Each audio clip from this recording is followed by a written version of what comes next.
प्रजातंत्र दल जो आपने बनाया है, इसको लेकर के क्या कहना चाहिए? आपका आगे का क्या कार्यक्रम है उसको लेकर चाहिए?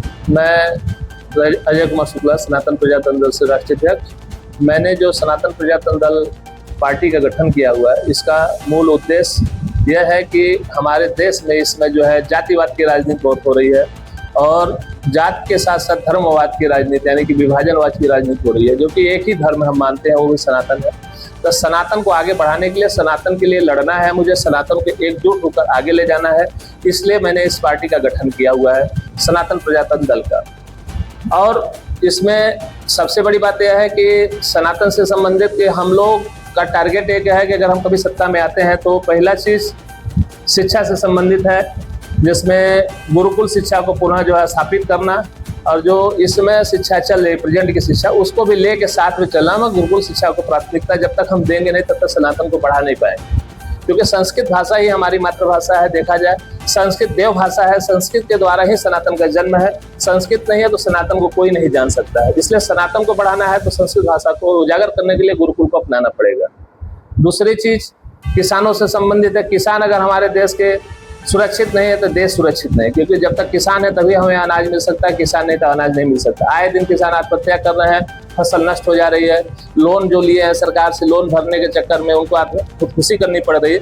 मगर हमारी सत्ता में कभी सरकार आएगी तो 5 लाख रुपए तक किसी भी किसान का कोई भी लोन होगा, अगर वो फसल किसी भी कारण प्राकृतिक आपदा की वजह से नष्ट हो जाती है तो पूरा लोन माफ कर दिया जाएगा।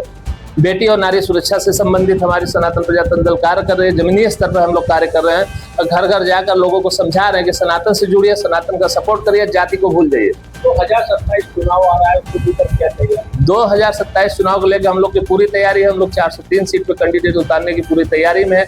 अभी तक 100 से 150 लोगों को हम लोग फाइनलाइज कर चुके हैं, जिसमें बाकी और जगह जो कैंडिडेट उतारने की हम लोग की बातचीत चल रही है और उसकी तैयारी जोर शोर से हम लोग कर रहे हैं और दौरा भी कर रहे हैं। गौ माता को राष्ट्रमाता अभी तक घोषित नहीं किया गया, उसको लेकर गौ माता को राष्ट्रमाता इसलिए अभी तक घोषित नहीं किया गया, सरकार कहीं ना कहीं इसमें सरकार की कमियां रही हैं।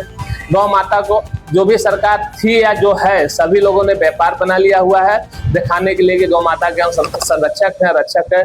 बाघ को राष्ट्रीय पशु घोषित किया जा सकता है, क्या गौ माता को नहीं किया जाए? जबकि गौ माता हमारी पूजनीय है, हम उनकी पूजा करते हैं। गौ माता को पहले राष्ट्रीय पशु घोषित करना चाहिए।